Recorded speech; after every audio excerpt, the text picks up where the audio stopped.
Good morning everyone. I hope आप सभी ठीक होंगे और आप सभी ने जो हम last time stereo chemistry start की थी उसका फर्स्ट लेक्चर आप सभी सुन चुके हैं। उसी के बेसिस पे हम नेक्स्ट स्टार्ट करने वाले हैं। उसमें हमने जो स्टीरियो केमिस्ट्री देखा था कि बेसिकली स्टीरियो केमिस्ट्री होता क्या है और स्टीरियो केमिस्ट्री के अंदर किन चीज़ों से हम डील करते हैं। उसके अंदर एक वर्ड आया था आइसोमर्स। आइसोमर्स में हमने जा कर के देखे थे कि अलग अलग टाइप के आइसोमर्स होते हैं। उसमें स्ट्रक्चर था और आपका स्टीरियो आइसोमेरिज्म था। स्ट्रक्चर हम लास्ट लेक्चर में डिस्कस कर चुके कम्प्लीटली। उसके डिफरेंट टाइप्स जो थे हमारे पास थे, फंक्शनल था, चेन था, पोजीशन था, रिंग चेन था, टोटोमेरिज्म था और आपका जितने भी इसमें 6 टाइप्स थे हम सभी उसको डिस्कस कर चुके। मेटामर्स थे आपके, तो वो सब डिस्कस कर चुके थे। अब हम आएंगे स्टीरियो आइसोमेरिज्म पे। ये जो अब यहाँ से स्टार्ट होगा ये आपको हर चीज़ मॉडल से कराई जाएगी और आपको बड़े ध्यान से समझनी है, बिल्कुल लाइटली। इसको आप एक एक चीज़ को क्लियरिटी से समझोगे तो आपको कोई दिक्कत नहीं आएगी। जब हम चैप्टर एंड करेंगे आपको सब कुछ समझ आ जाएगा। तो 1 बाय 1 करके हम चल रहे हैं, तो आपको ध्यान से देखना है। अब हमारे पास सेकंड आइसोमर था जो स्ट्रक्चर के अलावा दूसरा था स्टीरियो आइसोमर। और स्टीरियो का मतलब बता ही चुके हैं जब 3D की बात करेंगे हम। तो स्टीरियो आइसोमर्स की अगर डेफिनेशन की बात करें तो हम इसमें बार बार एक ही बात बोल रहे थे कि bond sequence will be same. और जो हमारा स्ट्रक्चर था उसमें बॉन्ड सीक्वेंस डिफरेंट था। ठीक है, तो इसमें डिफरेंट क्या है? अरेंजमेंट ऑफ एटम्स और group of atoms will be different in 3D और स्पेस। आपका 3 डायमेंशंस में हम आपको दिखाएंगे कि 3 डायमेंशंस में इसमें अरेंजमेंट डिफरेंट होता है। अब इसमें हमने पहले भी बताया था आपको कन्फर्मेशनल होता है और कॉन्फ़िगरेशनल होता है। कन्फर्मेशनल तो वो होते हैं, कन्फर्मेशनल को रोटामर भी बोलते हैं। ये वो होते हैं जिनको हम अचीव कर सकते हैं, कैन बी अचीव्ड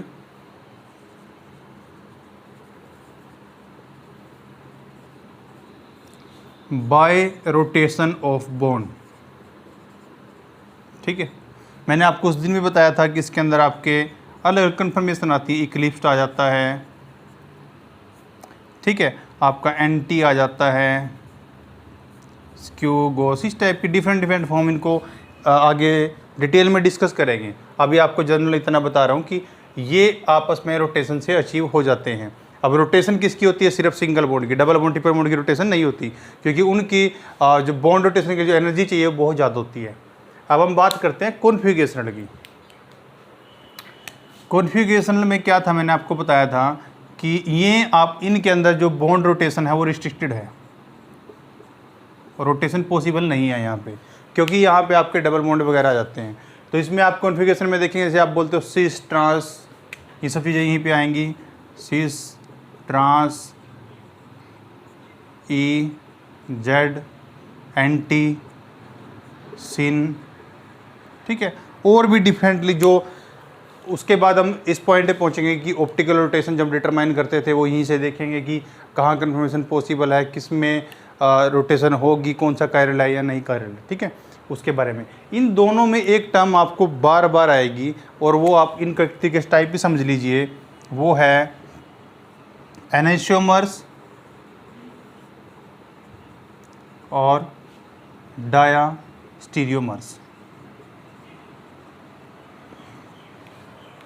ठीक है, तो यहाँ आपको एनेंशियोमर और डायास्टीरियोमर सबसे पहले ये समझना है। अब हम इसको डिटेल में करते हैं। मैं इसको रब कर देता हूँ, अगर आपको क्लीन करना है, अभी इसको स्नैपशॉट वगैरह लेना है तो ले सकते हो। ओके,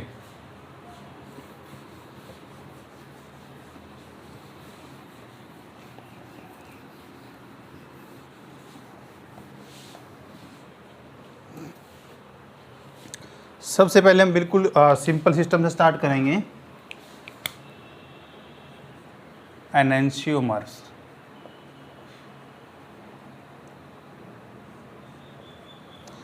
जब एनेंशियोमर्स की डेफिनेशन की बात आती है कि एनेंशियोमर्स बोलते किनको हैं, तो सबसे पहले उसमें एक वर्ड आता है, आपने बार बार सुना भी होगा, नॉन सुपर इम्पोजेबल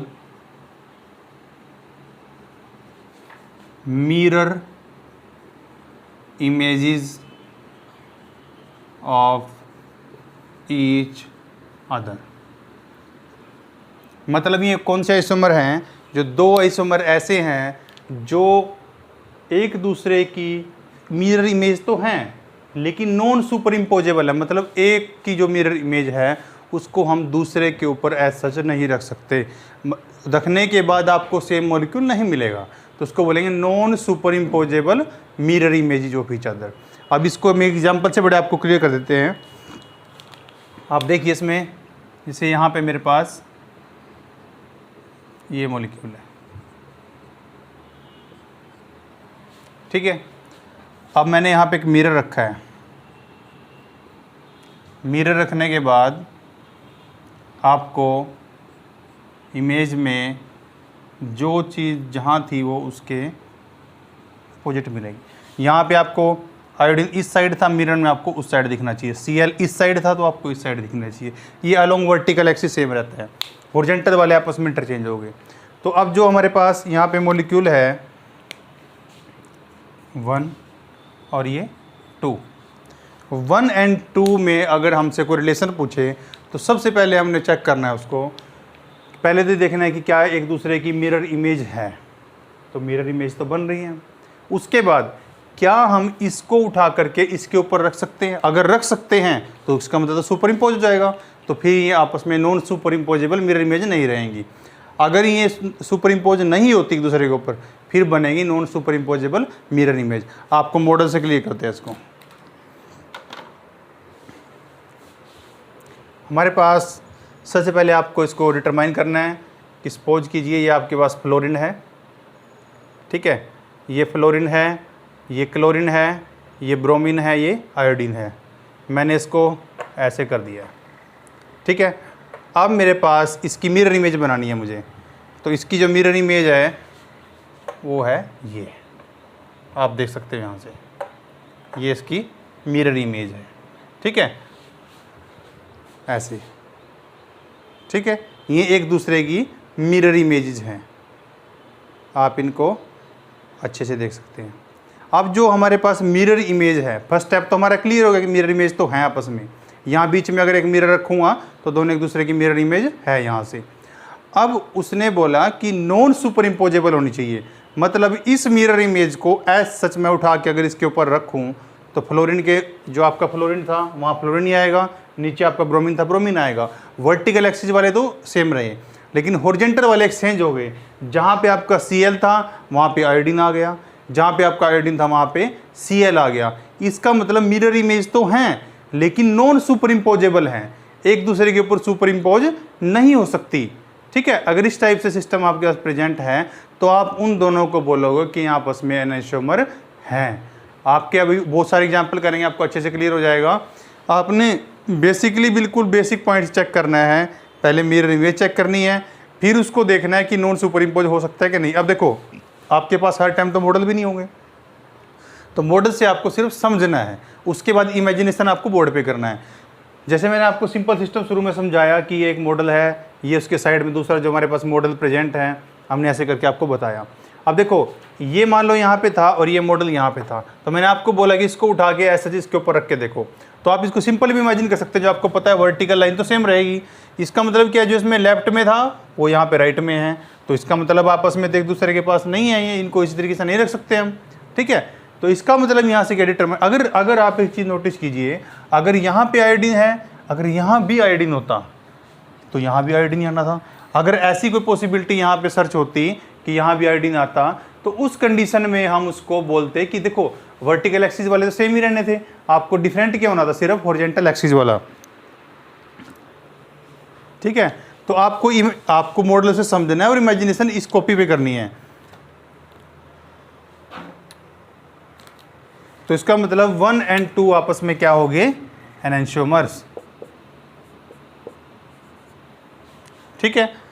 अब आपके पास एक टर्म मैंने आपको बताई थी, डायस्टीरियोमर्स।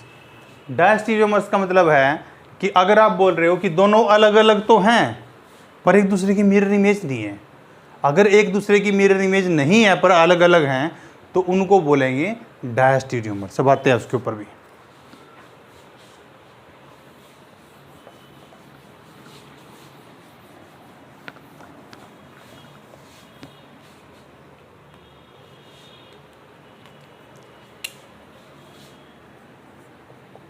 डायास्टीरियोमर्स।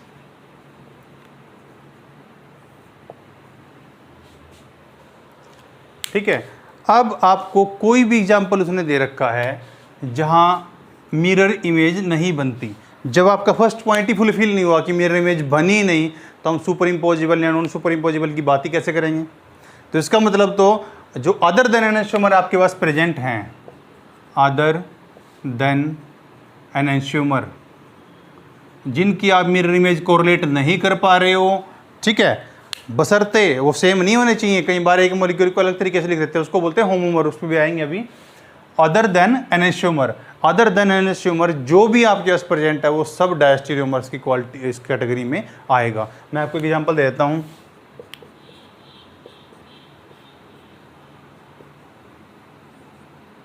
मेरे पास ये कंपाउंड प्रेजेंट है और हमारे पास ये कंपाउंड प्रेजेंट है, ठीक है। अब आपकी अगर लैंग्वेज में इसको बोले जाए, समझते हो आप इसको कि दोनों जो सेम ग्रुप अगर आपके एक दूसरे के एंटी प्रेजेंट है तो हम इसको ट्रांस बोलते हैं, और अगर दोनों सेम साइड प्रेजेंट है तो इसको सिस बोलते हैं। तो सबसे पहला पॉइंट आता है कि क्या ये दोनों एक दूसरे की मिरर इमेज है। सपोज करो मैं यहाँ मिरर पुटअप करता हूँ, तो एच में यहाँ दिखेगा, Cl दिखेगा, तो ठीक है। उधर वाले में ऊपर Cl था, यहाँ Cl दिखना चाहिए, नीचे H था, यहाँ H दिखना चाहिए, लेकिन वो तो नहीं दिख रहा है। तो इसका मतलब फर्स्ट पॉइंट इसने फुलफिल नहीं किया मिरर इमेज, पर आपको देखने से लग रहा है कि सिस ट्रांस मॉलिक्यूल तो अलग अलग है। तो इसका मतलब सिस ट्रांस जहाँ भी होंगे वे आपस में डायस्टीरियोमर्स होंगे। क्या रिलेशन होगा? डायस्टीरियोमर्स, ठीक है। तो इसका मतलब ये हुआ कि आपके पास जो भी स्पीसीज गिवन है, आप उसमें सबसे पहले मिरर इमेज चेक करेंगे। अगर मिरर इमेज उसमें बन रही है तो उसके बाद मैं पॉसिबिलिटी में जाके देखूंगा कि अगर सुपर इम्पोज हो रही है या नहीं हो रही है। अगर नॉन सुपर इम्पोजेबल है तो एनांशियोमर्स है, और अगर नहीं है तो उसके बाद आप उसको अदर देन एनांशियोमर जो भी आपके डायस्टीरियोमर वाली क्वालिटी में आते हैं, इसी कैटेगरी में आप उनको रखोगे, ठीक है। तो ये आपको इन जनरल मैंने टर्म्स क्लियर की हैं कि डायस्टीरियोमर्स और एनांशियोमर्स किनको बोलते हैं, ठीक है। इसके बाद मैंने आपको भी बोला था एक टर्म्स आती है होमोमर, उसको देखते हैं।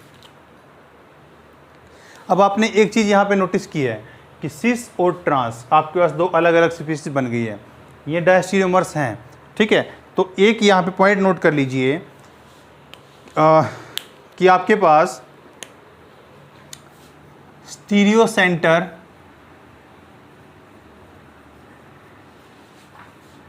is not a necessary condition for stereoisomers।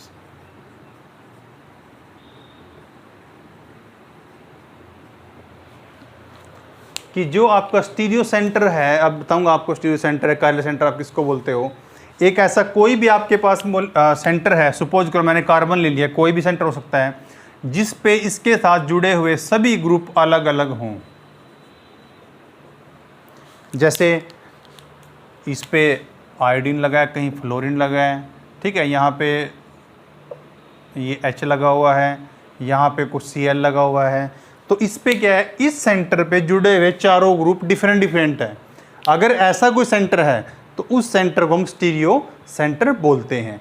लेकिन अगर इस मॉलिक्यूल की बात करें, यहाँ पे अब इस कार्बन की 4 बॉन्ड है, सारे अलग अलग ग्रुप्स लगे हुए हैं, लेकिन यहाँ ऐसा नहीं है। यहाँ पे अगर हम देखें तो इस कार्बन ने इस कार्बन से ही 2 बॉन्ड बना रखे हैं, मतलब 2 बॉन्ड तो इसके साथ फिक्स हैं। तो इसका मतलब इसको स्टीरियो सेंटर तो नहीं बोलेंगे। अगर स्टीरियो सेंटर नहीं बोलेंगे तो फिर अगर स्टीरियो सेंटर ही कंडीशन होता तो हमारे पास फिर आपस में डायस्टीरियोमर्स क्यों है ना। तो इसका मतलब क्या है, मैंने इसलिए लिखवाया पॉइंट, इसको नोट कर लेना। Stereo centre is not a necessary condition for stereoisomers. Stereoisomers होने के लिए, अब स्टीरियोइसोमर में एनांशियोमर भी आ गए, डायस्टीरियोमर्स भी आ गए, तो स्टीरियो सेंटर होने के लिए आपके पास स्टीरियोइसोमर्स बनाने के लिए स्टीरियो सेंटर कोई एक नेसेसरी कंडीशन नहीं है, ठीक है। जस्ट वो हो सकता है लेकिन नेसेसरी नहीं है। वो होगा तब भी आप एनांशियोमर डायस्टीरियोमर एग्जिस्ट कर सकते हैं, लेकिन वही नेसेसरी कंडीशन है ऐसा नहीं है, ठीक है। तो मैंने आपको इस पॉइंट से क्लियर कर दिया कि आपका स्टीरियो सेंटर है, इसी सेंटर को बोलते हैं कायरल सेंटर।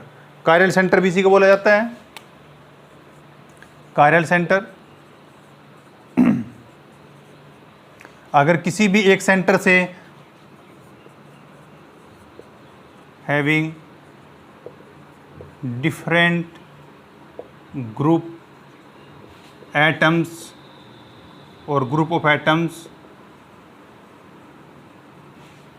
ठीक है, उसको बोलेंगे हम कायरल सेंटर,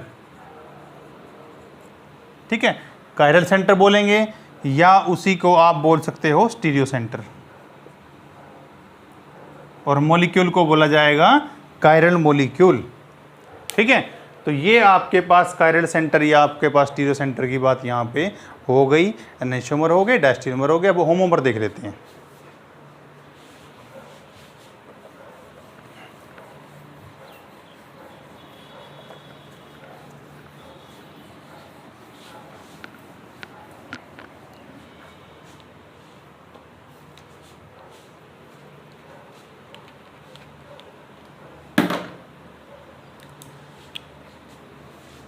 होमोमर्स,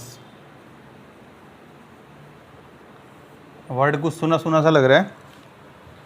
होमो मीन्स सेम, मतलब इसका मीनिंग हो गया same.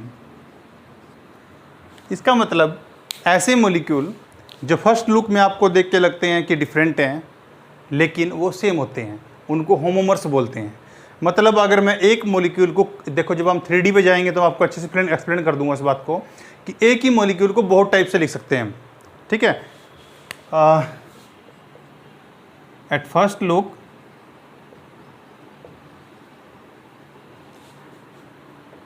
It seems different but actually it is same molecule, ठीक है। तो इनको बोल देते हैं हम होमोमर्स, मतलब सेम है वो। आपको जब आगे करेंगे तो आपको रिप्रेजेंटेशन में प्रॉपरली उसको बता दूंगा कि किन को होमोमर्स बोलते हैं। आगे हम कंपैरिजन ही करने वाले एग्जांपल्स में बहुत सारे एग्जांपल करेंगे कि आपका 1-2 का क्या रिलेशन है, 1-3 का क्या रिलेशन, जैसे हमने चेन आइसोमर्स वगैरह में किए थे वैसे इसको एक्सप्लेन करेंगे, ठीक है। बस आपने याद ध्यान रखना है कि इनिशियली आप देखोगे शुरू में तो आपको अलग सा लगेगा, लेकिन अलग होता नहीं है, सेम मॉलिक्यूल है, जस्ट उसका रिप्रेजेंटेशन में अलग तरीके से लिखा हुआ है, ठीक है। तो 1 बाय 1 करके इस पे भी आएंगे।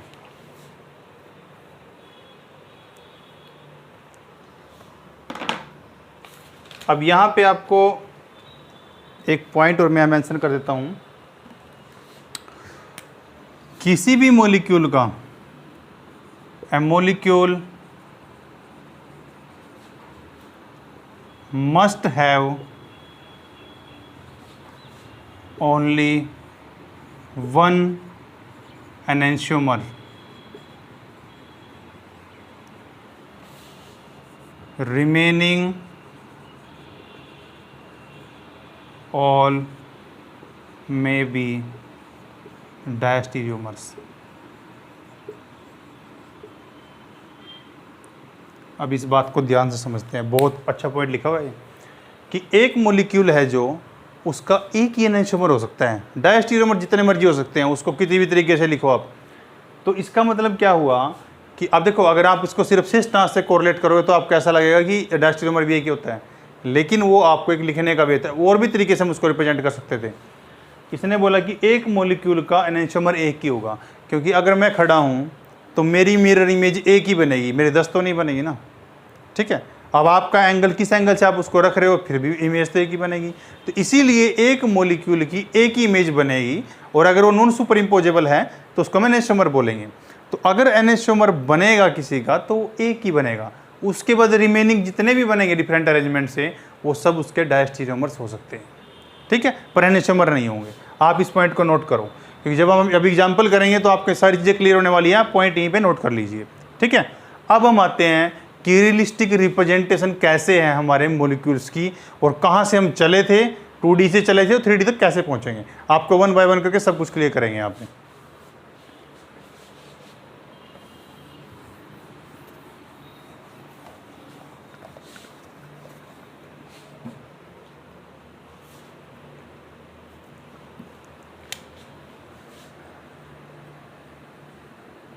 Realistic representation of a molecule.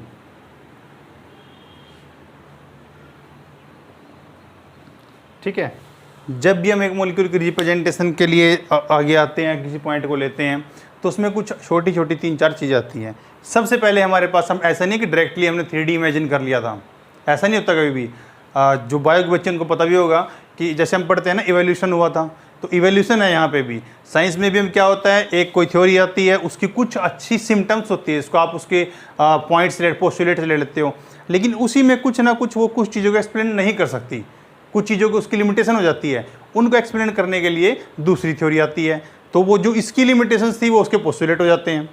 ठीक है, अगर फिर उसमें भी कुछ कमी रहती है, वो अगले वाला पिकअप कर लेता है। तो आप साइंस एक स्टेप बाय स्टेप चलती है कि आप इसमें एक बार एंटर करके कुछ सोचना शुरू करोगे, तो आपको कुछ करोगे तो उससे आगे कुछ ना कुछ निकलता चला जाएगा, एक सीरीज निकलती चली जाएगी, ये रिसर्च होती है।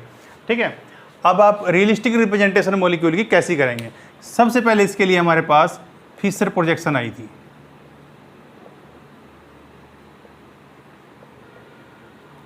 ठीक है, उसके बाद सेकंड आया था flying wedge, flying wedge representation. उसके बाद आया था हमारे पास साहॉर्स प्रोजेक्शन।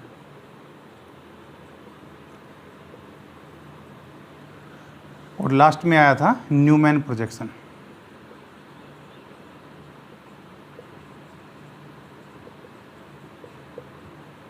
ठीक है, यही आपका कंसेप्ट 2D था, ये बाकी सब आपके 3D कंसेप्ट है। ठीक है, ये हमारा 2D। हम इससे स्टार्ट करेंगे कि इनिशियली कैसा फिशर ने एज्यूम किया था कि मॉलिक्यूल कैसे होता है, क्या अरेंजमेंट है उसका। ठीक है, तो मैं इसको अभी रब कर रहा हूँ और 1 बाय 1 करके हम डिस्कस करेंगे।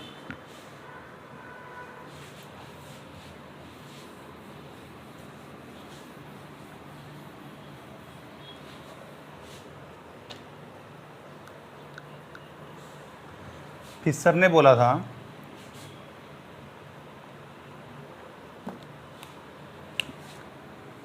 कि आपके पास सपोज करो ये मॉलिक्यूल है,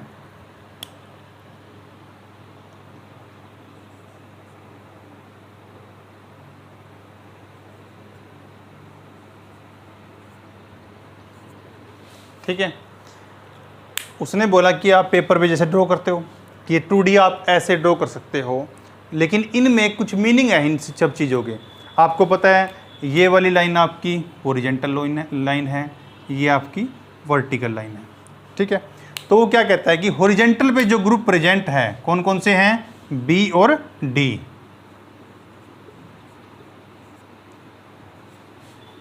दे will be considered above the plane. ठीक है, कि अबोव द प्लेन इनको माना जाएगा, इन दोनों को। यानी कि अगर मैं बोर्ड की तरफ खड़ा होकर देख रहा हूं तो मेरी तरफ आ रहे हैं दोनों ग्रुप, आपको रिप्रेजेंट करके बताऊंगा। उसके बाद उसने वर्टिकल के लिए बात की, तो वर्टिकल कौन कौन से हैं, ए एंड सी, इनको बोलता है बिलो द प्लेन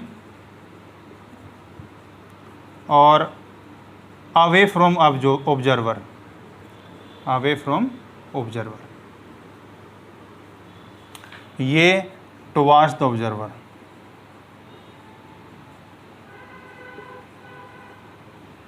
ये फिशर ने बोला था। ठीक है, अब अगर ये अवे और टुवार्ड्स का मतलब क्या है, कहने का मतलब है बी और डी बोर्ड से बाहर की तरफ निकल रहे हैं ऐसे, और ए और सी बिल्कुल वैसे ही ऐसे पीछे की तरफ जा रहे हैं ऐसे। ये उसका रिप्रेजेंटेशन का वे था। अब दिखाना तो 2D पे था उसको, अब 2D पे स्टार्टिंग में ही आपको इनिशिएट किया गया सिस्टम। अब हॉरिजॉन्टल वाले ग्रुप बता दिए थे ऐसे, मतलब ये दोनों आपके बाहर की तरफ निकल रहे हैं, आगे की तरफ, और ए और सी हैं जो आपके वो पीछे की तरफ जा रहे हैं, उसने ऐसा बोला था। तो अब इसकी रिप्रेजेंटेशन के बेसिस पे जब भी आपको मॉलिक्यूल को आइडेंटिफाई करना था कि कैसा मॉलिक्यूल है, किस फॉर्म में आप इसको लिख सकते हैं, तो उसके लिए इसने रूल्स दिए थे। ठीक है, 3D में आपकी कोई रिस्ट्रिक्शन नहीं है, आप किसी भी तरीके से कैसे मॉलिक्यूल को घुमा लो, आपकी इच्छा है। लेकिन तब तक हम 3D तक नहीं पहुंचे थे, उसने जस्ट ये इमेजिनेशन करके 2D में कंसेप्ट को दिया था, तो उसने यहाँ पे रूल दिए थे। अब 1 बाय 1 करके हम रूल्स को डिस्कस करते हैं और आपको एग्जाम्पल बताते हैं।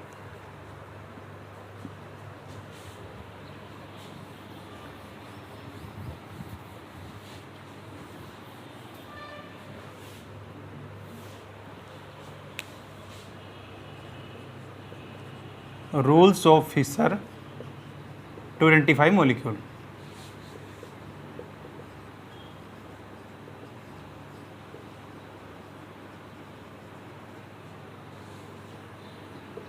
ठीक है, सबसे पहला फिशर ने रूल दिया था कि any odd number of changes, मतलब एन आपका 1, 3, 5, 7, 9 वट एवर कुछ भी हो सकता है। ठीक है, any odd number of changes in a molecule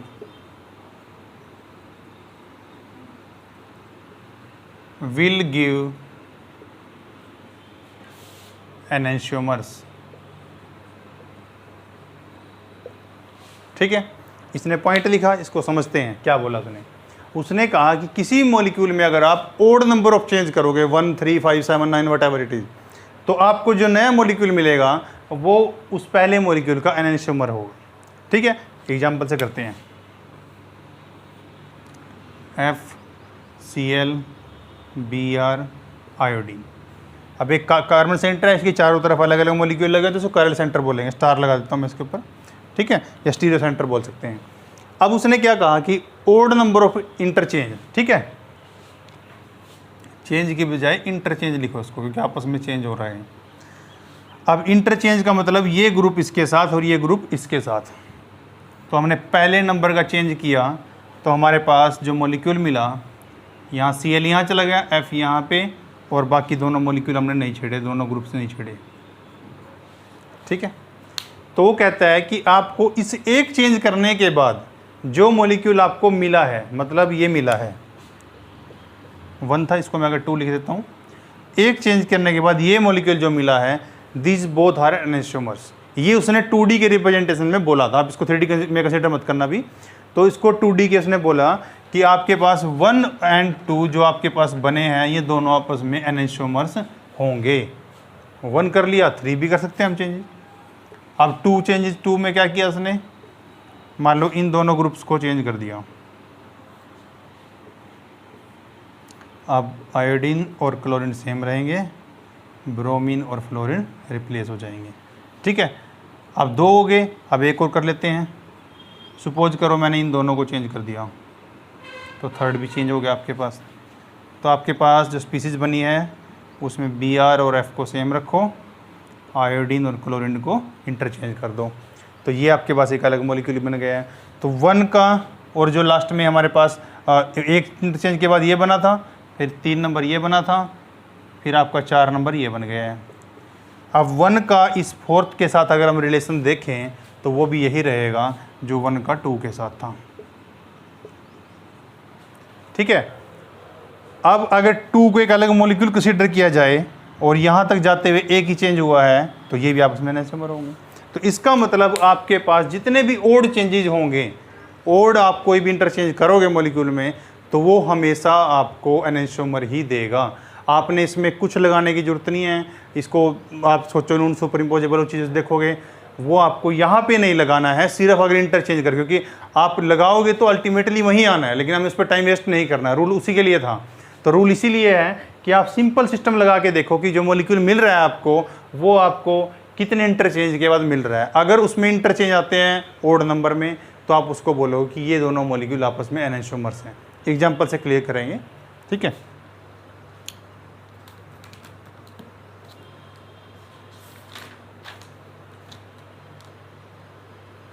इसमें एक एग्जाम्पल लेते हैं, आपको अच्छे से क्लियर हो जाएगा।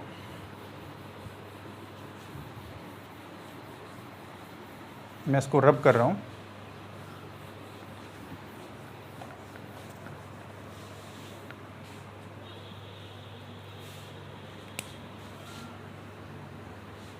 मेरे पास ये कोई 2 मॉलिक्यूल हैं और हमें रिलेशन बताना है इनमें कि आपस में क्या रिलेशन है।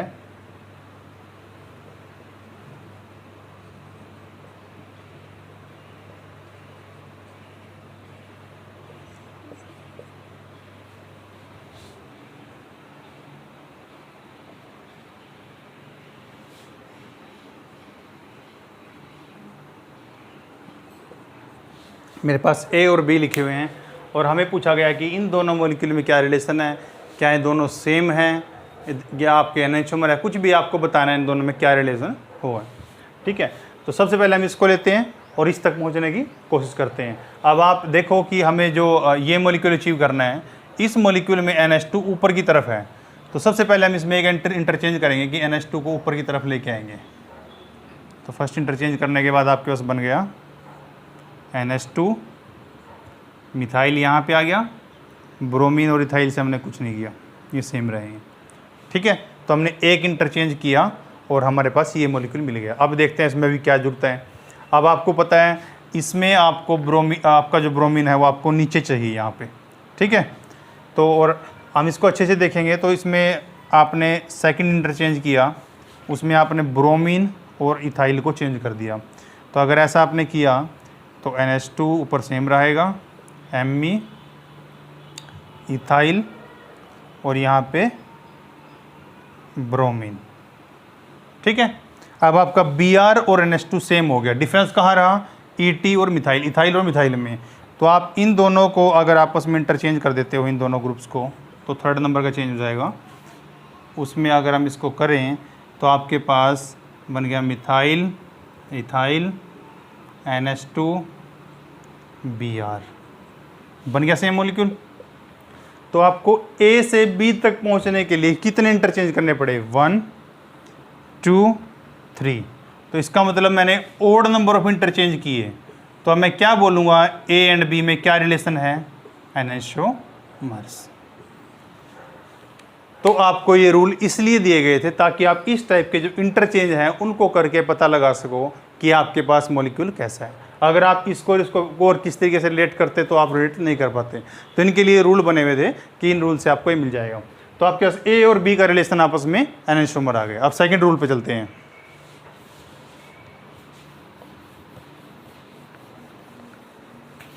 ये तो आपने पढ़ा कि ओड नंबर ऑफ इंटरचेंज करने से क्या मिलेगा। दूसरा, इवन नंबर ऑफ इंटरचेंज से क्या मिलेगा? ओड तो देख लिया, हम इवन भी देखना पड़ेगा। इवन नंबर ऑफ इंटरचेंज से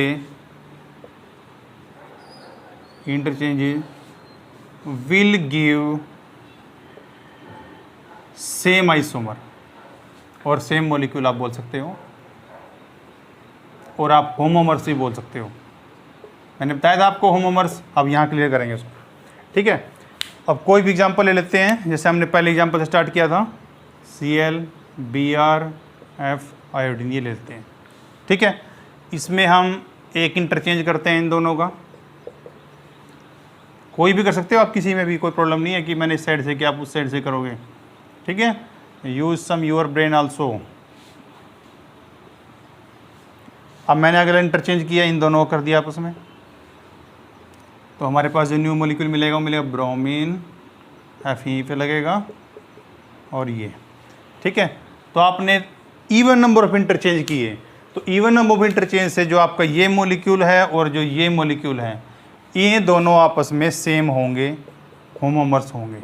H लिख सकते हो आप इसको, सेम आइसोमर भी लिख सकते हो। ठीक है, तो ये आपको पता चल गया कि अगर ओड होगा तो एनेंटियोमर बनेंगे, अगर इवन होगा तो सेम ही रहेगा मॉलिक्यूल। ठीक है, तो ये पॉइंट यहाँ से क्लियर है। ओके, अब आपको यहाँ से एक चीज़ बता दूँ। देखो आपने, मैंने इसको 2 लिखा, मैं 3 लिख देता हूँ, इसको 2 को लिख देते हैं। अब अगर हमें पूछा जाए कि आपके पास इन तीनों में आपस में क्या रिलेशन है, तो 1 से 2 जाने में हमें सिर्फ एक इंटरचेंज करना पड़ा था। तो इसका मतलब 1 और 2 का रिलेशन आपस में क्या रहेगा? एनेंटियोमर। 2 से 3 में जाने में भी एक चेंज करना पड़ा था, तो 2 और 3 क्या रहेंगे? एनेंटियोमर। ठीक है, और 1 और 3 में आ जाने में आपको 2 चेंज करने पड़े जो कि इवन नंबर है, तो इसलिए आपको होमोमर मिला है। तो इस तरीके से आपने रिलेशनशिप बताने। ऐसे क्वेश्चन आपके ऐसे ही आता है कि आपको गिवन होगा, आपको बताना है which of the following pair will be enantiomer. ठीक है, तो आप इस तरीके से कोरिलेट करके इन रूल से बता सकते हो। ओड है तो एनेंटियोमर बनेगा, इवन चेंज से अगर मिल गया तो आपका सेम मॉलिक्यूल रहेगा। नेक्स्ट रूल पे आते हैं।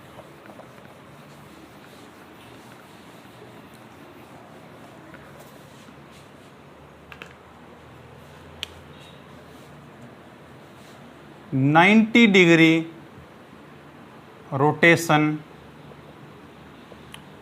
With in the plane. ठीक है, ये मेरे पास मॉलिक्यूल था,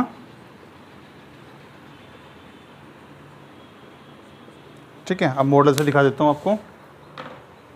ये हमारे पास मॉलिक्यूल है, वो कहता है विद इन द प्लेन, तो मतलब इसी प्लेन में मैं कैसे कितना भी घुमाता रहूँ। उसने कहा कि आपके पास ये प्रेजेंट है, ठीक है।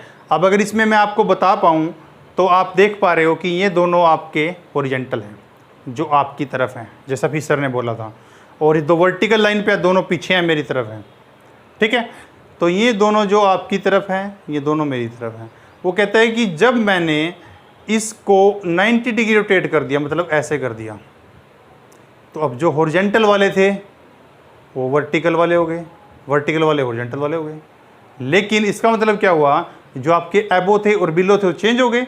जो एबो था वो बिलो आ गया, क्योंकि आपको पता है जो हॉरिजॉन्टल लाइन में प्रेजेंट थे वो आपकी तरफ एबो की प्लेन, एबो प्लेन था या एबो टुवर्ड्स ऑब्जर्वर था, और जो आपके वर्टिकली प्रेजेंट थे पीछे की तरफ थे, मतलब आपसे अवे थे, दूर थे। तो जैसे ही मैंने इसको रोटेट किया, अब तो वर्टिकल चेंज हो गया, हॉरिजॉन्टल भी चेंज हो गया। तो इसका मतलब जो हॉरिजॉन्टल पे था, जो वर्टिकल पे था हॉरिजॉन्टल पे आ गया, जो आपका हॉरिजॉन्टल था वर्टिकल पे चला गया। तो इसका मतलब क्या हुआ, अब एबो बिलो चेंज हो गया, मॉलिक्यूल तो सेम रहा नहीं।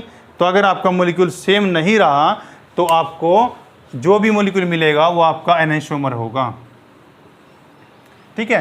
तो 90 degree rotation within the plane will give enantiomer, ठीक है। तो क्यों, आप यहाँ पे मेंशन भी कर सकते हो कि 90 डिग्री रोटेशन से जो आपके हॉरिजॉन्टल और जो वर्टिकल ग्रुप्स थे वो आपस में इंटरचेंज हो गए। जो आपके एबो थे वो एबो नहीं रहे, अब बिलो चले गए, जो बिलो थे वो अब आपके एबो हो गए हैं। तो इसका मतलब वो मॉलिक्यूल सेम नहीं रहा, वो मॉलिक्यूल आपका एनेंटियोमर बन गया है, ठीक है। तो इसीलिए 90 डिग्री रोटेशन अगर विद इन द प्लेन करेंगे तो आपके पास मॉलिक्यूल क्या बनेगा, एनेंटियोमर। अब इसी में मैं आपको एक पॉइंट बताता हूँ, नेक्स्ट रूल जो हमारा है, ये तो मैंने 90 की रोटेशन की, अगर मैं विद इन द प्लेन किए मैंने 180 डिग्री की रोटेशन कर देता हूं विद इन द प्लेन, ठीक है। अब बताता हूं आपको।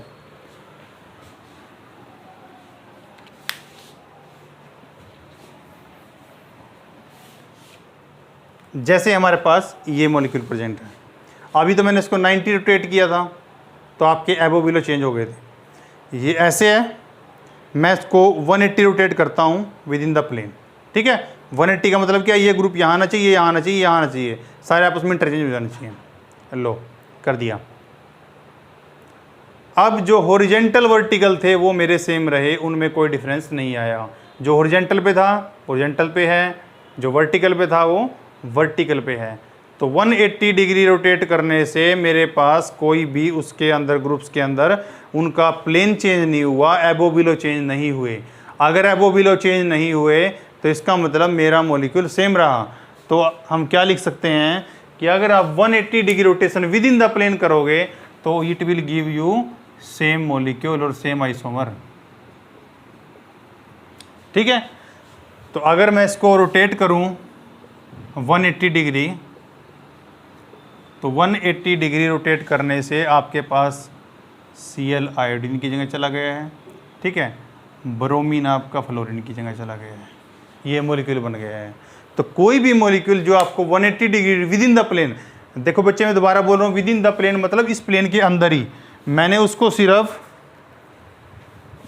इसी प्लेन में रोटेट किया, मैंने उसको ऐसे नहीं किया, आउट ऑफ प्लेन नहीं किया मैंने उसको सिर्फ इसी प्लेन में रोटेट किया जिसमें मॉलिक्यूल प्रेजेंट था, ऐसे, ठीक है। तो मैं मॉलिक्यूल को सिर्फ ऐसे ही रोटेट कर रहा हूँ सेम प्लेन में, मैंने उसका प्लेन चेंज नहीं किया, ठीक है।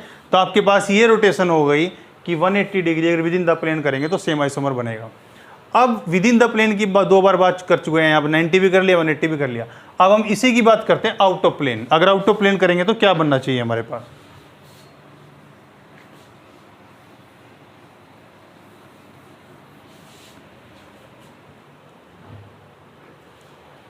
- 180 degree rotation out of plane, ठीक है। आउट ऑफ प्लेन में, अब आउट ऑफ प्लेन का मतलब मैं आपको इसे मॉडल में बता देता हूँ। आउट ऑफ प्लेन का मतलब है जैसे ये आपके पास प्रेजेंट थे, इन प्लेन तो हमने ऐसे रोटेट किया, आउट ऑफ प्लेन हम ऐसे रोटेट करेंगे, ऐसे पलट देंगे। ये है ये पलट दिया ऐसे या ऐसे, ठीक है, आउट ऑफ प्लेन चले गए हम। इसका मतलब क्या हुआ, अगर मैंने आउट ऑफ प्लेन उसको रोटेट किया, sorry yes, out of plane मैंने उसको रोटेट किया, तो मैंने उठा के ऐसे रोटेट किया, इस बोर्ड के अंदर नहीं रोटेट किया, ऐसे उठा के ऐसे रोटेट किया। अगर मैं उठा के इसको ऐसे रोटेट करता हूँ, ये था, मैंने इस एक्सिस के अलोंग इसको प्लेन के बाहर से घुमा दिया ऐसे, तो वर्टिकल तो सेम ही रहे, वर्टिकल सेम, तो डिफरेंट क्या हुआ, सिर्फ हॉरिजॉन्टल, ठीक है। तो इसका मतलब क्या हुआ, आपके जो मॉलिक्यूल बना उसमें इनकी पोजीशन सेम रही, सॉरी बी आर है, और डिफरेंट क्या हुआ, आयोडीन और क्लोरीन, ठीक है। अब अगर मैं इन दोनों मॉलिक्यूल में रिलेशन पूछूँ, आप वैसे भी देख के बता सकते हो, क्या ये दोनों एक दूसरे की मिरर इमेज हैं? Yes, definitely they are mirror images of each other. और अब मिरर इमेज आ गई तो आपको इम्पोजिबिलिटी चेक करनी है कि सुपर इम्पोज हो सकता है कि नहीं हो सकता है। अगर मैं इसको एज सच उठा के इसके ऊपर रखता हूँ तो Cl की जगह I आएगा, I की जगह Cl आएगा। इसका मतलब क्या है, सिर्फ आपके FBr सेम रहेंगे, वर्टिकल, हॉरिजॉन्टल वाले सेम नहीं है। इसका मतलब मैं इस मॉलिक्यूल को सुपर इम्पोज नहीं कर सकता। अगर आपके non super imposable mirror image है, इम्पोजेबल मिरर इमेज,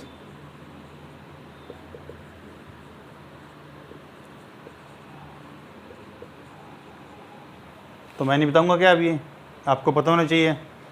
क्या बोलते हैं non super imposable mirror image को? एनेंशियोमर्स।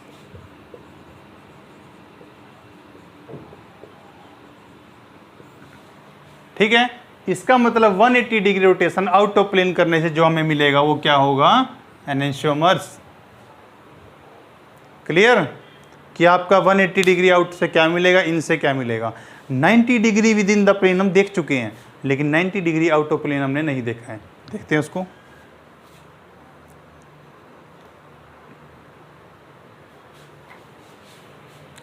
ओके, मैं इसको रब कर रहा हूँ।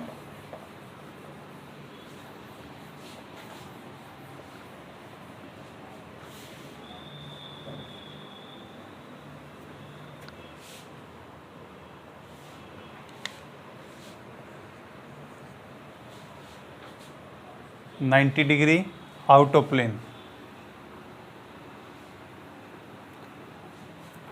जो 90 डिग्री आउट ऑफ प्लेन है वो अलाउड ही नहीं है। अब क्यों नहीं है देखते हैं।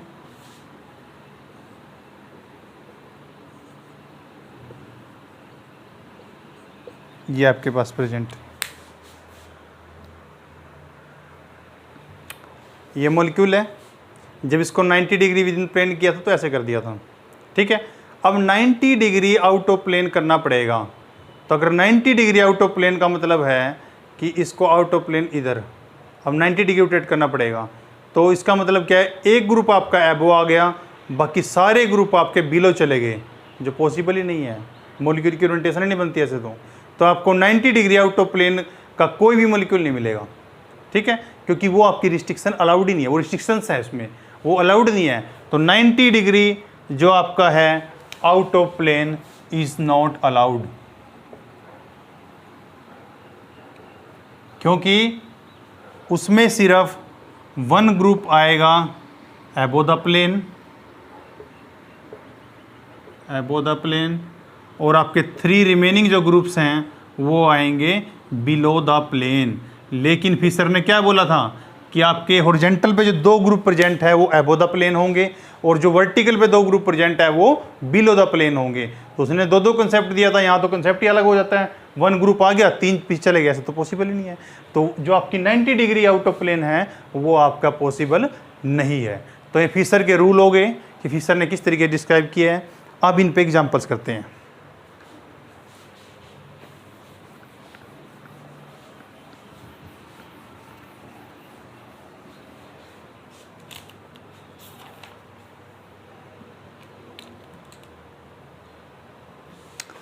आपने फिशर पढ़ लिया, इसमें फ्लाइंग वेज करने के बाद थोड़ा सा आपको बताएंगे। सेकंड मॉडल था flying wedge, flying wedge representation. आपके सामने अभी फिशर ने जो रूल दिया था उसके अकॉर्डिंगली हम क्या बोल पाए थे कि जो आपके पास यहाँ पे ग्रुप प्रेजेंट है, सपोज करो ये प्रेजेंट है, हम बोले थे बी और डी जो आपका हॉरिजॉन्टल पे है वो आपके अबोव द प्लेन रहेंगे और जो वर्टिकल पे हैं वो आपके बिलो द प्लेन रहेंगे। इसने ये बात बोली थी, इसने ये बात सिर्फ बोली थी और फ्लाइंग वेज ने उसको लिख के दिखा दिया। मतलब ये अगर मैं सेंटर मान लेता हूँ, यहाँ पे ये सेंटर है, तो इसके अकॉर्डिंग बी और डी हमारी तरफ थे। अगर कोई ग्रुप टुवार्ड्स द ऑब्जर्वर होता है तो उसको अबोव द प्लेन ऐसे दिखाया जाता है,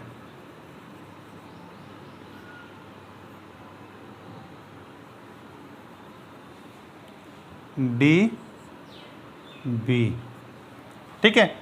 और ए और सी था जो वर्टिकल, उसने बोला था कि वो आपका बिलो द प्लेन है, तो बिलो द प्लेन को ऐसे दिखाते हैं ए एंड सी। तो ये रिप्रेजेंटेशन का वे दिया था फ्लाइंग वेज ने। बात तो फिशर वाली थी लेकिन उसके ने इसको रिप्रेजेंट करके बता दिया। अब आपको मॉडल से बताते हैं कि ये कैसे हुआ।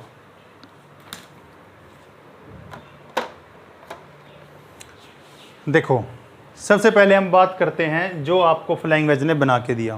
फ्लाइंग वेज ने बोला कि जो हॉरिजॉन्टल पे दोनों ये आपकी तरफ हैं ऐसे, ठीक है, और जो आपके वर्टिकल पे थे ये दोनों पीछे की तरफ हैं ऐसे, ठीक है। दो ग्रुप ये दोनों आपकी तरफ हैं, ये दोनों पीछे की तरफ हैं, ठीक है। ऐसे अरेंजमेंट है इनका, ये दोनों आपकी तरफ आ रहे हैं, ये दोनों पीछे की तरफ हैं। तो यही बात इसने लिख के दिखा दी, ठीक है। अब देखो, अब हम आ गए 3D पे। अब 3D पे आप जैसे मर्जी रोटेट कर सकते हो। 3D पे कोई रूल नहीं है कि आप ऐसे रोटेट वैसे रोटेट नहीं कर सकते, वो सब 2D तक थे। क्योंकि 2D पे जब आप किसी चीज़ पेपर पे ड्रॉ करते हो वो एक्चुअल में 3D नहीं है, तो आपको वहाँ कुछ रूल फॉलो करने पड़ेंगे वरना आपका मॉलिक्यूल गलत हो जाएगा। तो यहाँ पे आपको सिंपल मॉलिक्यूल लिया आपने, लेकर के आपने क्या किया, जैसे मान लीजिए यहाँ पे हैं, आपने इस मॉलिक्यूल को नीचे प्रेस कर दिया, तो प्रेस करने से ये आपके पास एक देखो इन्वर्टेड वी की तरह बन रहा है। तो मतलब अगर मैं इसी मॉलिक्यूल को अगर ऐसे लिखना चाहूँ डी और बी, मतलब मैंने क्या किया, जो ये एबो द प्लेन ऐसे आ रखे थे ग्रुप, मैंने इसको नीचे प्रेस कर दिया, इन दोनों को एक प्लेन में ले आया, इस प्लेन में, और यहाँ पे मैंने इसको प्लेन में लिख दिया। तो ये एटम, सेंट्रल एटम और ये एटम तीनों एक प्लेन में आ गए। जो मैंने डी, इसको डी, ये सेंट्रल एटम और ये बी, इन तीनों को मैंने, क्योंकि 3D में मैं कैसे प्रेस कर सकता हूँ, मैंने मॉलिक्यूल को ऐसे प्रेस किया तो आपके पास जो स्ट्रक्चर आया उसमें डी और बी आपके मैं इस तरीके से लिख सकता हूँ। अब आपके पास रिमेनिंग जो दो ग्रुप हैं वो आप ही बताओ कि आपको कहाँ दिख रहे हैं। वाइट आपको आपकी तरफ दिख रहा है, towards the observer, towards the observer मतलब अबोव द प्लेन, ठीक है। और ये आपका रेड कलर कहाँ दिख रहा है आपको, पीछे की तरफ, अवे फ्रॉम द ऑब्जर्वर। तो जो आपको आपकी तरफ लिख रहा है उसको आप अबोव द प्लेन लिख दो, ठीक है। जो आपको पीछे की तरफ दिख रहा है उसको आप बिलो द प्लेन। तो ए आपका ये आगे आ गया जब ऐसे प्रेस किया, और सी आपका पीछे चला गया। तो इस तरीके से हम 3D मॉडल तक पहुंच चुके हैं कि 3D मॉडल की रिप्रेजेंटेशन आप कैसे दिखाओगे। ये आपका 3D मॉडल आ गया जिसको आप टेट्राहेड्रल स्ट्रक्चर बोलते हो, ठीक है। तो हम चले कहाँ से थे, 2D से, और पहुँच कहाँ गए, 3D, ठीक है बेटा। तो इसका मतलब आपके पास ये एक स्पीशीज जनरेट हो गई। तो इस तरीके से हम बता सकते हैं कि 2D से हम 3D में आ गए यहाँ पे, और अब हम 3D में इसको एक्सप्लेनेशन कैसे करेंगे, अब 3D मॉलिक्यूल आप इमेजिन कैसे करेंगे वो हम देखेंगे इसमें। तो ये आपका 2D से 3D में हम यहाँ पहुँच गए हैं। आपने देख लिया कि किस तरीके से, मेरे पास दोबारा बता देता हूँ आपको, ये आपके पास मॉलिक्यूल प्रेजेंट था जो आपको फिशर ने बोला था कि ये दोनों आगे की तरफ अबोव द प्लेन और ये दोनों पीछे की तरफ बिलो द प्लेन। उसके बाद मैंने इस मॉलिक्यूल को अगले वाले जो दो ग्रुप्स थे, इन दोनों एटम्स को एक प्लेन में लाने के लिए इसको सिर्फ ऐसे प्रेस किया है, ठीक है। एक प्लेन में आगे यहाँ पे लिख दिया। अब जो ये ऊपर वाला ग्रुप था जो ए था, ये जब मैंने ऐसे प्रेस किया तो आपकी तरफ आ गया आगे, और जो ये था आपकी तरफ, ये आपसे और पीछे की तरफ चला गया। तो इसका मतलब मैंने अबोव द प्लेन ए दिखाया और बिलो द प्लेन सी दिखाया। ये आपका टेट्राहेड्रल मॉडल है, ठीक है, जो आप सिंपल टेट्राहेड्रल स्ट्रक्चर की बात करते हो बार बार। अब इसमें 3D आपके पास बन गया है। अब इसमें देखते हैं डिफरेंट एग्जांपल्स।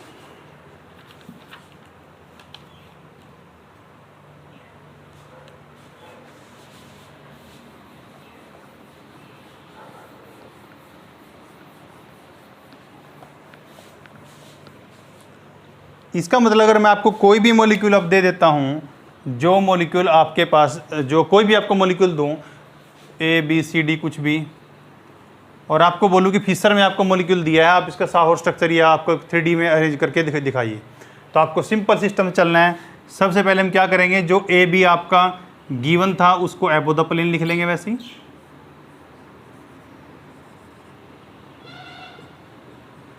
और सी डी आपका जो बिलो द प्लेन था उसको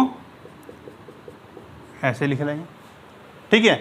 उसके बाद हमने क्या किया, ए और बी को क्या करना है, प्रेस करना है इन्वर्टेड बी ऐसे बनाने के लिए, ए एंड बी। जब इसको प्रेस करेंगे तो सी आगे आ जाएगा, डी पीछे चला जाएगा, तो अबव द प्लेन क्या आया, सी और बिलो द प्लेन डी। अब इसमें भी कंफ्यूज मत होना कि सर ने इसको इस साइड दिखाया है एबो, आप एबो इधर भी दिखा सकते हो, बिलो इधर भी दिखा सकते हो। सिर्फ आपको एबो बिलो का तो 3D अरेंजमेंट है, आप कैसे भी दिखाओ, लेकिन आपको ये चेंज नहीं करने हैं। ये आपको इन्वर्टेड भी बनाया तो ए बी उसको ऐसे ही रखो, ठीक है। तो अगर ये तो मैंने आपको बताया सिस्टमेटिक तरीके से, अगर मुझे सिंपली बताना हो कि ये दे रखा है डायरेक्ट इस थ्रू से मुझे नहीं जाना, तो सिंपल बता सकते हैं हम। सिंपल जो हॉरिजॉन्टल पे हैं उनको एज सच वैसे ही आप इन्वर्टेड भी बना लो, जो लेफ्ट में है उसको लेफ्ट में लिख दो, जो राइट में है उसको राइट में लिख दो। अब जो वर्टिकल लाइन पे ऊपर की तरफ है वो अबव द प्लेन आएगा हमेशा, और जो नीचे की तरफ है वर्टिकल लाइन पे वो बिलो द प्लेन आएगा। हम उस चक्कर में नहीं जाना चाहते, टाइम वेस्ट नहीं करना चाहते, ठीक है। तो आप सिंपल इस फंडे से इस तरीके कर सकते हैं उसको, ठीक है। तो अभी आपको कुछ मॉलिक्यूल्स देंगे, उनके आप बना बना के देखना कि किस तरीके से हम बना सकते हैं।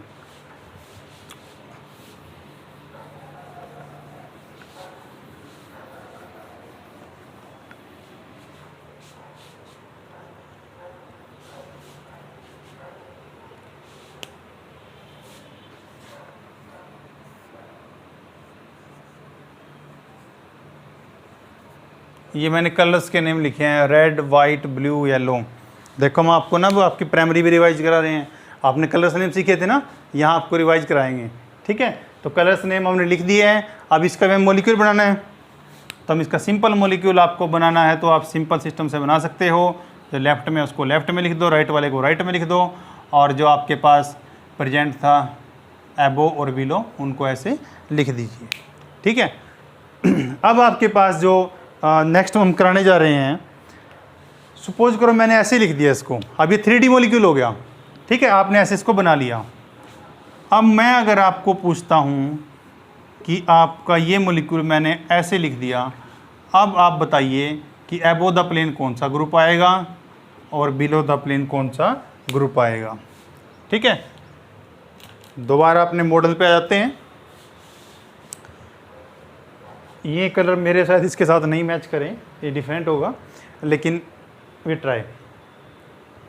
चलो कुछ तो मैच किया, येलो नहीं है हमारे पास, ओके।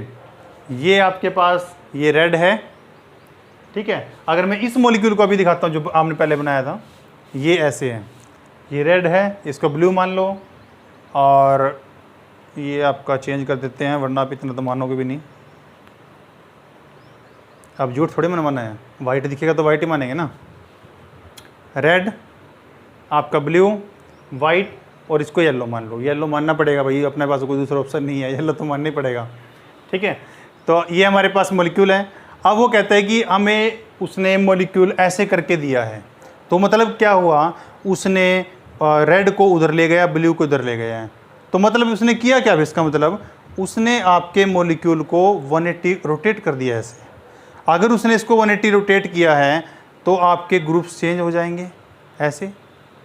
मतलब जो मेरे पास वाइट था अबव द प्लेन, वो आपका कहाँ चला गया, बिलो द प्लेन।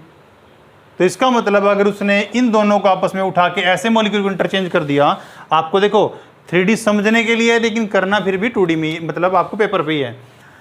इन दोनों को आपस में इंटरचेंज, मतलब इन दोनों इस पूरे मॉलिक्यूल को ऐसे उठा के ऐसे रख दो। अगर ऐसे रखोगे तो जो एबो था वो बिलो चला गया, ठीक है। मतलब आपके पास W बिलो चला गया और ये Y आपका एबो हो गया। इस तरीके से आपको पूछा जा सकता है कि आपको ये मॉलिक्यूल दे दिया, आपको पूछ लिया कि इसके एबो बिलो कैसे हैं, तो उसके लिए हमारे पास 3D इमेजिनेशन होना ज़रूरी है, ठीक है। अब आपने इसमें सिंपल चेक कर लिया कि आपने इस मॉलिक्यूल को उठाया, ऐसे पलटा, तो आपके पास ये दोनों, अब ये दोनों ग्रुप अगर आपस में इंटरचेंज हुए हैं तो बेसिकली बात है इन दोनों भी 180 में इंटरचेंज होंगे आपके पास। ठीक है, तो जो आपका वाइट एबो द प्लेन था वो बिलो द प्लेन चला गया है। तो इस तरीके से हम बता सकते हैं कि कौन सा ग्रुप एबो कौन सा ग्रुप बिलो है। ठीक है, अब इसमें मैं आपको एक दो तरीके से और बता देता हूँ कैसे आपको पूछा जा सकता है। ये हमने कर लिया।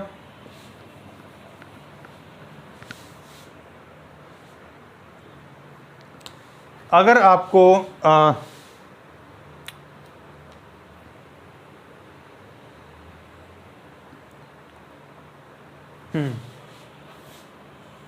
अगर आपको ऐसे दे दे,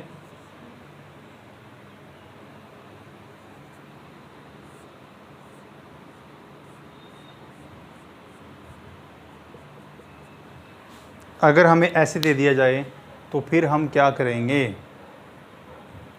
यहाँ तो हमने इसको उठा के ऐसे घुमाया था तो ये वाला मिल गया था।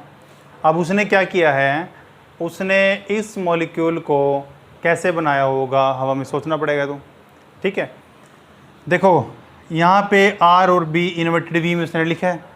ठीक है, तो अगर मैं इसी मॉलिक्यूल को बिना कुछ किए, पलट नहीं रहा हूँ मैं इसका out of plane, within the plane इसको ऐसे घुमा दूँ तो ये जो R नीचे था ये ऊपर चला गया, B उधर चला गया। मतलब मैंने इसको सिर्फ ऐसे रोटेट किया विद इन द प्लेन, ये आ गया। अब विद इन द प्लेन किया, आउट ऑफ प्लेन तो नहीं किया। विद इन द प्लेन मतलब अंदर ही प्लेन किया। तो इसको 3D में कैसे देखूंगा, जैसे मेरे पास ये प्रेजेंट था। ठीक है, अब मुझे रेड, अब मैंने इन्वर्टेड V मेरे पास यहाँ था। अब मैंने क्या किया, इन्वर्टेड V को ऐसे बना लिया, ऐसे। ठीक है, रेड यहाँ आ गया, ब्लू यहाँ आ गया। तो यहाँ पे ब्लू और रेड आपका, तो आपने सिर्फ ऐसे रोटेट किया। ठीक है, तो अब भी जो ग्रुप आपकी तरफ था वो आपकी तरफ ही आ रहे हैं, जो पीछे था वो पीछे ही आ रहे हैं। तो इसका मतलब अगर विद इन द प्लेन आपने इस तरीके से इसको रोटेट किया तो आपके एबो बिलो चेंज हुए ही नहीं। अगर एबो बिलो चेंज ही नहीं हुए तो ऐसा लिख दो उनको, एबो क्या था Y और बिलो क्या था W। ठीक है, तो इस तरीके से। या दूसरा तरीका आपके पास ये हो सकता है, आपको हमेशा हर मॉलिक्यूल इजी रहेगा, आप हमेशा हर मॉलिक्यूल को इन्वर्टेड V की फॉर्म में बनाओ पहले। तो ये मेरे पास मॉलिक्यूल था, मैं इसको ऐसे रोटेट कर देता हूँ ऐसे। तो अगर मैं इसको ऐसे रोटेट करूँ तो मुझे B इस साइड आएगा और R इस साइड आएगा। अब मैं अपना जो W और Y की पोजीशन देख सकता हूँ कि एबो बिलो क्या है। इसको मैंने एज इट इज ऐसे घुमा लिया विद इन द प्लेन ही, तो मैंने ऐसे लिख लिया। अब जो एबो बिलो थे वही मेरे एबो बिलो यहाँ रहेंगे, दोनों में सेम रहेंगे। ठीक है, तो आप आपको मॉलिक्यूल किसी भी तरीके से हो सकता है। आपको मॉलिक्यूल ऐसे भी लिखा हुआ मिल सकता है इन्वर्टेड V, आपको मॉलिक्यूल ऐसे भी मिल सकता है, आपको मॉलिक्यूल ऐसे भी मिल सकता है, आपको मॉलिक्यूल ऐसे भी, कैसे मर्जी हो। आपने सबसे पहले मॉलिक्यूल को रोटेट कर इस पोजीशन में करना है कि आपका इन्वर्टेड V बन जाए। इन्वर्टेड V बनने के बाद ही हम एबो बिलो पे डिस्कस कर सकते हैं। ठीक है, तो ये मैंने आपको इन जनरल बता दिया।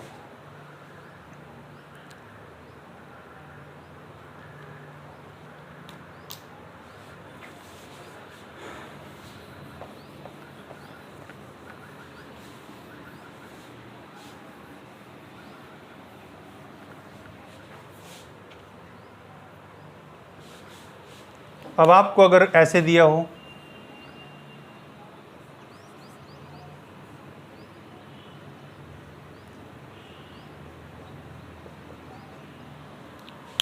इस मॉलिक्यूल से आपको इस मॉलिक्यूल से ये मॉलिक्यूल बनाना है, बताना है कि आपका B और W कैसे आप रीअरेंज कर सकते हो। ये मेरे पास सिंपल सिस्टम है ये मॉलिक्यूल का। ठीक है, ये रेड है, ब्लू है, वाइट है। अब उसने क्या कहा कि उसके पास जो इन्वर्टेड V है, उस इन्वर्टेड V के अंदर B और W को उसने एक प्लेन में इन्वर्टेड V में लेके आना है। मतलब हम इस प्लेन की बात कर रहे हैं, इस प्लेन की। ठीक है, तो अगर मैं इसको इन्वर्टेड V में लेके आऊँ, am I right?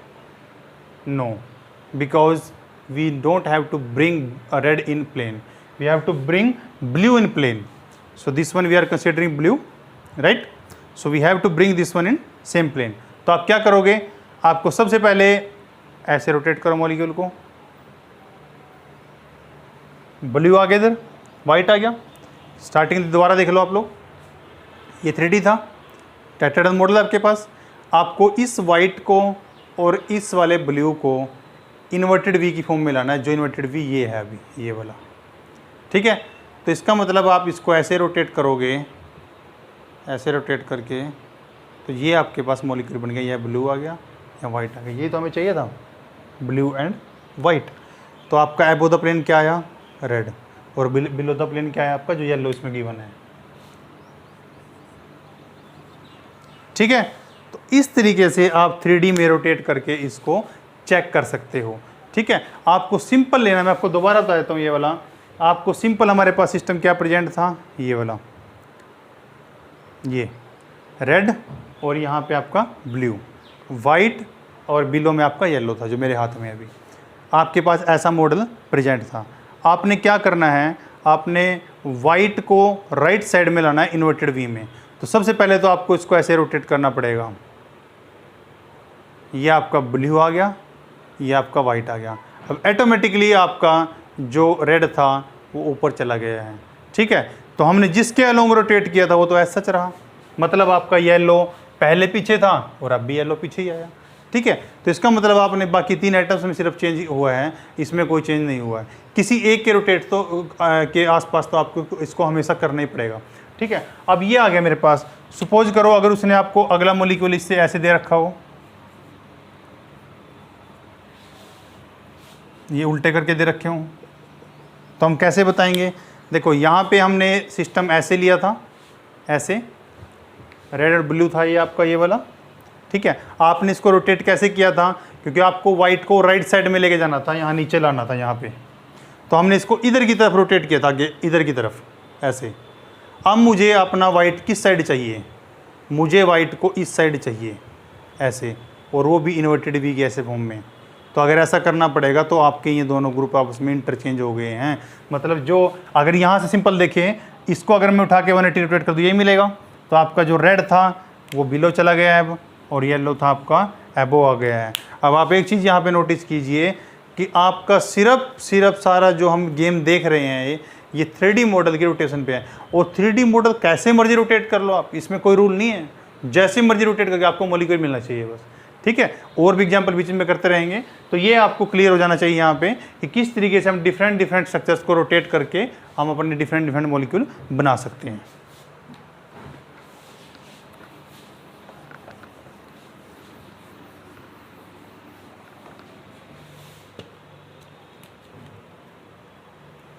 Next example करते हैं।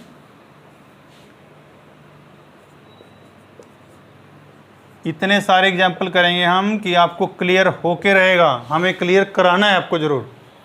ठीक है, तो अब देखो ये आपके स्ट्रक्चर है, इन्वर्टेड वी बना लीजिए।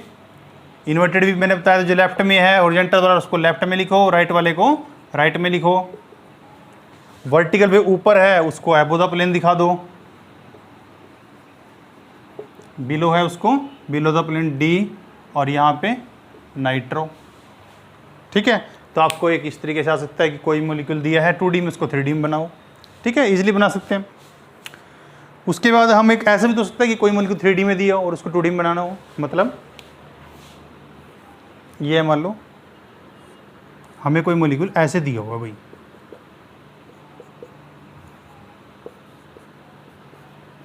और एग्जामिनर सोच रहा है इस क्वेश्चन को डाल के कि ठीक है सबको गलत हो जाएगा, तो नहीं होगा गलत। हमें सिंपल सिस्टम क्या करना है, कोई भी मॉलिक्यूल आपको किसी भी तरीके टेढ़ा मेढ़ा जैसे मर्जी लिखा हो, हमें क्या करना है, सबसे पहले उसको इस फॉर्म में लिखना है कि इन्वर्टेड वी बन जाए। मैंने इस मॉलिक्यूल को उठाया, ऐसे घुमाया, ऐसे रोटेट करने पे ऐसे आ गया इन्वर्टेड वी। अब जो लेफ्ट में था उसको लेफ्ट में लिखेंगे, राइट वाले को राइट में ही, और विद इन द प्लेन घुमाया है तो अबव बिलो का तो फर्क पड़ना ही नहीं चाहिए, तो अबव बिलो तो सेम ही रहेंगे। तो आपके पास अबव में था एफ और बिलो में क्या था, नाइट्रो। और आपको बोल दिया है कि इसका इस 3D से आप फिशर बनाओ जो कि 2D है। तो अगर आप यहीं उलझ जाते तो वहाँ तो पहुँच ही नहीं पाते। तो अब आपको फिशर बनाना है, मतलब उल्टा करना है। अब जो लेफ्ट में था लेफ्ट में रखेंगे, जो राइट में था राइट में रखेंगे। उसके बाद एफ आपका अबव द प्लेन था और नाइट्रो आपका बिलो द प्लेन था। तो हम 2D से 3D भी बना सकते हैं और 3D से 2D भी बना सकते हैं। आपको इसमें बिल्कुल भी घबराना नहीं है। आप दोनों कंडीशन में सबसे पहले फाइंड आउट करोगे कि आपको इन्वर्टेड वी की फॉर्म में निकला है। इन्वर्टेड वी की फॉर्म में अगर आप लिख पाए उसके बाद आपको बनाने के लिए ईजी रहेगा। और इन्वर्टेड वी में बनाने में कोई बड़ी बात नहीं है, जैसा मॉलिक्यूल है उसको किसी भी तरीके से उसने लिख रखा है आप उसको रोटेट कर लो, उसको रोटेट करना अपनी कॉपी को रोटेट कर लो, उस फॉर्म में आ जाओ कि आप इन्वर्टेड वी में होगा। अब मैं तो बोर्ड घुमा नहीं सकता, टूट जाएगा। इसीलिए आपके पास जो सिस्टम है उसको आप इस तरीके से रोटेट कर सकते हो। तो 2D से 3D बना सकते हैं, 3D 2D बना सकते हैं, ये हमारे ऊपर डिपेंड करेगा। और एग्जाम्पल करते हैं।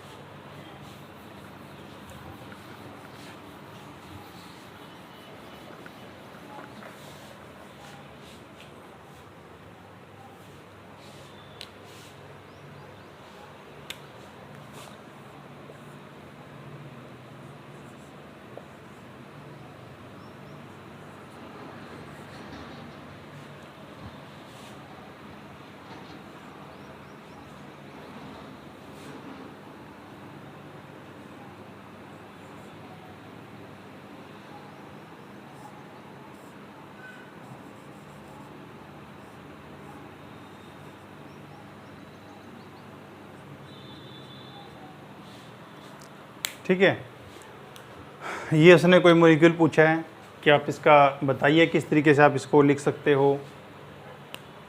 यहाँ पे उसने W गिवन है, ठीक है। अब आपको पूछा है कि ये मॉलिक्यूल कैसे होगा।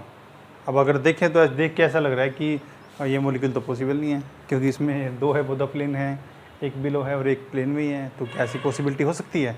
2D में तो पॉसिबल नहीं था, जब हम ऑफिसर की बात कर रहे थे हमने देखा 90 डिग्री आउट ऑफ प्लेन, हम बोल रहे थे पॉसिबल नहीं है। तो यहाँ चेक करते हैं इसको। आप सिंपल सिस्टम लोगे दिस वन, इसको कैसे ड्रॉ कर सकता हूँ मैं, पहले ड्रॉ करो इसको वेज में, फ्लाइंग वेज में ड्रॉ करूँगा मैं इसको। तो इसको मैं अबोव द प्लेन लिखूँगा उन दोनों ग्रुप्स को, और B और R।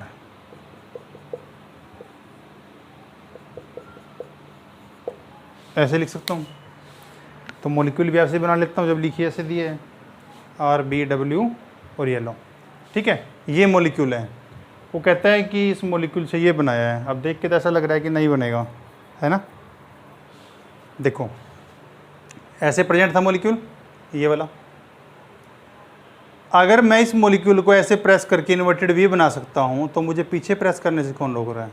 पीछे प्रेस कर सकता हूँ, ऐसे ऐसे कर सकता हूँ, ऐसे भी कर सकता हूँ, ऐसे भी कर सकता हूँ, किसी भी तरीके से रोटेट कर लो। आपके पास 3D है, जैसे मर्जी रोटेट करो। 3 डायमेंशन का मतलब ये है कि कोई डायमेंशन की रिस्ट्रिक्शन नहीं है आपके पास, जैसे मर्जी रोटेट करो उसको। तो मॉलिक्यूल स्टार्टिंग में ये था, ये मॉलिक्यूल, ठीक है। अब इस मॉलिक्यूल को क्या किया हमने, ऐसे प्रेस कर दिया, मतलब इस वाले और इस एटम को सिर्फ प्लेन में लेके आए। इसको येलो है उसमें, यहाँ पे आप कंसीडर कर लेना इसको, ये येलो है इसमें, तो ये आपका येलो आ गया, ये वाइट पीछे चला गया। तो आपके जो रेड और आपके ब्लू थे, जो एबो थे, वो एबो ही रहे, रेड और ब्लू। तो इसका मतलब आप इसको ऐसे भी लिख सकते हो। आपको क्वेश्चन अगर ऐसे दे दिया तो भी आपने घबराना नहीं है। अब ये दे रखा था कि इस मॉलिक्यूल का आप 2D बनाओ, ठीक है। ये तो मैंने आपको एग्जांपल दिया कि अगर आपको 2D से यहाँ 3D बनवाए मॉलिक्यूल, या 3D से 2D बनवाए, तो आपने ये अंडरस्टूड कर लेना है, समझ लेना है कि जो हमारे एबो थे बस वो ऊपर नीचे उठ गए हैं, लेकिन रहे एबो ही हैं वो, ये वाले, ये दोनों ग्रुप जो हॉरिजॉन्टल पे थे। तो आप यहाँ पे जाके हॉरिजॉन्टल बनाओगे R और B, ठीक है। अब देखो अगर मैं इसको दोबारा उसी पोजीशन में लेके आता हूँ, जैसे मैंने यहाँ लग रखा है इसको, अगर मैं इसको दोबारा इसी पोजीशन में लेके आता हूँ ऐसे, तो दोबारा आ गया मेरा मॉलिक्यूल यूनिटेड वी में ऐसे। ये इसको ऐसे फ्लाइंग वेज में ऐसे रखना चाहूँ, 2 एबो हैं 2 बिलो हैं, तो इसका मतलब ये जो एबो वाले थे मैंने हॉरिजॉन्टल लिख दिए, बिलो में ऊपर वाइट था, नीचे आपका येलो था, तो ये वाइट और ये आपका येलो। क्लियर। ये क्वेश्चन आया हुआ था टिफर 2010 के एंट्रेंस में, Tata institute of fundamental research, ठीक है। अगर आपको कंसेप्ट क्लियर है, आपको क्वेश्चन कहीं से उठा के, बहुत बच्चे तो इसको बोल के आए थे गलत है क्वेश्चन में, मिस्टेक्स थी, ऐसा नहीं था, ठीक है। तो अगर आपको कोई भी क्वेश्चन सोल्व करना है, सिर्फ आपको बेसिक ट्रिक आनी चाहिए, आपका बेसिक क्लियर होना चाहिए। इसीलिए हम पहले बेसिक टॉपिक्स को कवर कर रहे हैं, ठीक है, ताकि हम आपको बड़े बड़े जब एग्जाम्पल कराएं तो बड़ा हो चाहे छोटा हो, आपको कोई दिक्कत नहीं आनी चाहिए, ठीक है। ये क्वेश्चन था हमारा टिफर का, ठीक है। तो आपके पास ऐसा किसी भी बड़े बड़े एग्जाम आप दोगे, सब में क्वेश्चन इस टाइप से आने वाले हैं। तो आपको इस चीज़ का ध्यान रखना है कि आपको सिर्फ कंसेप्ट क्लियर करना है अपना, उसके क्वेश्चन कोई कैसा भी बनाए हम उसको आराम से कर सकते हैं। ठीक है, तो ये आपका क्वेश्चन हो गया।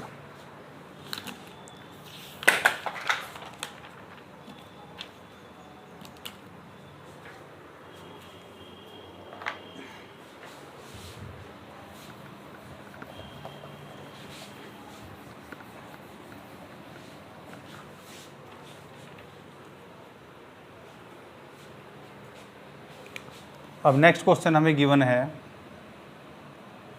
मिथाइल COH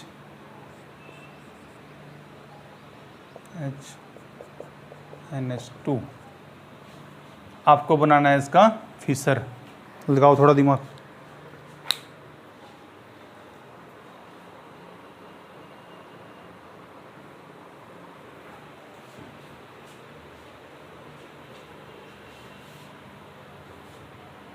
ठीक है, आपका जो लेफ्ट में है मिथाइल और राइट में क्या है COH।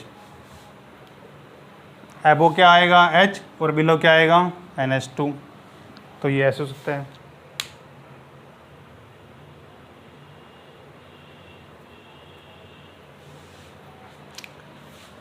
अगर आपको बोल दे कि इस मॉलिक्यूल को आपको ऐसे बनाना है, अब बताओ एबो बिलो क्या बनेगा। ठीक है, उसने मॉलिक्यूल को ऐसे उठा के पूछा है कि आपका एबो बिलो कैसा बनेगा। अब देख लेते हैं। ये स्टार्टिंग था हमारे पास, यहाँ पे मिथाइल है, ये COH है, ये आपका H है छोटा सा, और ये आपका NH2 है। आपको मॉलिक्यूल ऐसे पूछा हुआ है कि NH2 और H आपको नीचे लेके आना है। ये मेरे हाथ में जो मैंने पकड़ा हुआ है NH2 है, ये छोटा सा ऊपर H है। अब आपको इस तरीके स्ट्रक्चर लेके आना है इन्वर्टेड V की फॉर्म में कि आपका NH2 और H एक ही प्लेन में आपका आए। तो मतलब मैं इसको ऐसे रोटेट किया, पहले ऐसे, दोबारा देख लो, यहाँ पे मेरे हाथ में NH2 है, छोटे वाला H है, इधर आपके पास मिथाइल है और ये आपके पास COH है। ठीक है, हमने NH2 इसको और इस H को, जिसमें H आपका राइट में आएगा, उनको एक इन्वर्टेड V एक प्लेन में लेके आना है। ठीक है, ले आया मैं, ये हो गया। अब आपका NH2 ये है, H ये है। ठीक है, इन्वर्टेड V में लेके आया इसको, और जब हमने इसको इस सिस्टम में रोटेट किया, आप लिख लेते हैं पहले इसको, ये आपको लिखा हुआ NH2H। जब हम इसमें लेके आए, स्टार्टिंग हमने कहाँ से की थी, यहाँ से की थी। ये मिथाइल था, आपका मिथाइल था और ये आपका COH था। तो जब हम इसको ऐसे लेके आए तो आपका COH अबव द प्लेन आ गया और आपका मिथाइल बिलो द प्लेन चला गया।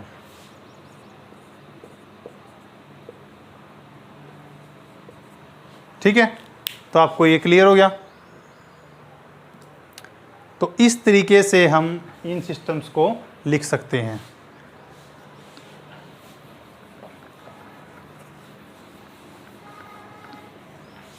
ठीक है, तो हमने रिप्रेजेंटेशन के जो मॉडल्स थे उसमें डिफरेंट एग्जांपल्स कर लिए हैं। ठीक है, अब नेक्स्ट जब हम भी स्टार्ट करेंगे तो उसमें और कुछ एग्जांपल्स ऐड करते रहेंगे और करते रहेंगे। ठीक है, ओके, इसको स्टडी कीजिए अच्छे से। कोई डाउट्स हो तो आप पूछ सकते हैं, कमेंट कर सकते हैं, जैसे भी आपको पूछना आप पूछ सकते हैं। ठीक है, ओके, थैंक यू।